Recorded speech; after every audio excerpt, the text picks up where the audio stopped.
شک گفت حبت سودا سیاه‌دانه برای تمام دردها شفا است مگر از سم. تمام درد شفا میبخشد، فقط همین سم شفا نمیبخشد. این سمش چی است یا رسول الله؟ حضرت گفت الموت، مرگ. یعنی غیر همین مرگ سیاه‌دانه میگه در تمام دردها شفا است. سیاه‌دانه را در زبان عربی حبت سودا میگن. حبت سودا خب سیاه‌دانه‌اش میگیم. حبت بدون نخی. الحمدلله رب العالمین حالی بسیار اومده است. اردی خمیر همین مقصد کوفتگیش هم میآید، باروان اومختش هم میآید، هر نمونش اومده است. مزش هم دیدیم. حقیقتا در طب به نهایت منفعت کلان دارد. امروز علم طب هم میره 100% اثبات کرده است. امام بخاری روایت میکند از خالد ابن سعد. خالد ابن سعد یک تابعی است. میگه در یکی از سفرها همراه صحابی پیغمبر غالب ابن ابجر بودیم. حضرت بیمار شد. میگه همین صحابی بیمار شد. میگه ما هم دیگه بیمار کشیدیم. همین تو بازگشته اومدم هم مدینه منوره اومدیم. غالب میگه غالب هم بیمار است. غالب ابن ابجر میگه شخص از همون تابعین میگه نزدش اومد. والله علم ابن ابی عتیق. ابن ابی عتیق از ابیروهای حواسه بگیم حضرت ابوبکر صدیق است.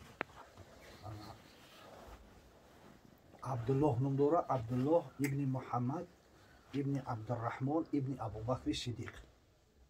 پسر حضرت ابوبکر صدیق عبدالرحمن نام داره. نواسش محمد نام داره. این حواسه میشود بگیم اکرام. همین ابن ابی عتیق میگه اومدید که هوش نداره. غالب ابن ابحر بعد توصیه داد. گفت علیکم بحبیبت سودا. گفت ایرا محبت سودا انا سیاه‌دانه بتین. بعد میگه توصیه داد که 5 یا 7 دانه شو بگیری اردش کنی.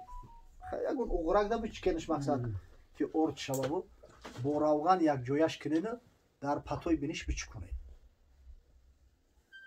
زیرا میگه من این توصیه را از بیبی عایشه مادرمون رضی الله تعالی عنها شنیدم که باره میگه گفت که رسول خدا صلی الله علیه و سلم گفت ان هذه الحبة السوداء شفاء من كل داء الا من السام. همین به شک گفت حبت سودا سیاه‌دانه برای تمام دردها شفا است مگر از سم. تمام درد شفا میبخشد، فقط همین سم شفا نمیبخشد. بیبی عایشه مادرم میگه که قلتو و ما سم. این سمش چی است یا رسول الله؟ حضرت گفت الموت، مرگ. یعنی غیر همین مرگ سیاه‌دانه میگه در تمام دردها شفا است. وقتی که شرح میتن همین حدیث از جمله حضرت بدرالدین عینی علیه الرحمه انا در عمدة القاری شرح صحیح بخاری به خدا قسم همین قی آورده است. فاکتیچ یگان درد نیست که همین حبت سودا براش فایده نداشته باشه. فقط شکل صورت‌های گوناگون قطعی استفادهش میبرن. بعضیش با روغن ارالش میکردن، بعضیش با سرکه، بعضی دردو در سرکه در ارالش میکنن. حالت‌های میشه که معجون میکننش، رنگ خمیر میشورن که اونم تریش میکنن. مثلا بالای زخم دا میمونن. یگان درد رنج نبوده است که همین حبت سودا یک فایده و منفعتش در همون میرسیده باشه. اینا بیماری معده هم فایده داره. حتی کسلی قند فایده داره. به شرطی که همون معیار شبودونی یگان متخصص خطی با گپسری متخصص اومد.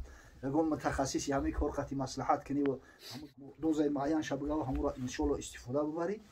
با یقین اگر همین اخلاص داشته باشی انشالله شفا می‌یابی. پیغمبر اخلاص صلی الله علیه و سلم گفت که این سیاه‌دانه از تمام دردها شفا است غیر همین سمش همین مرگ است.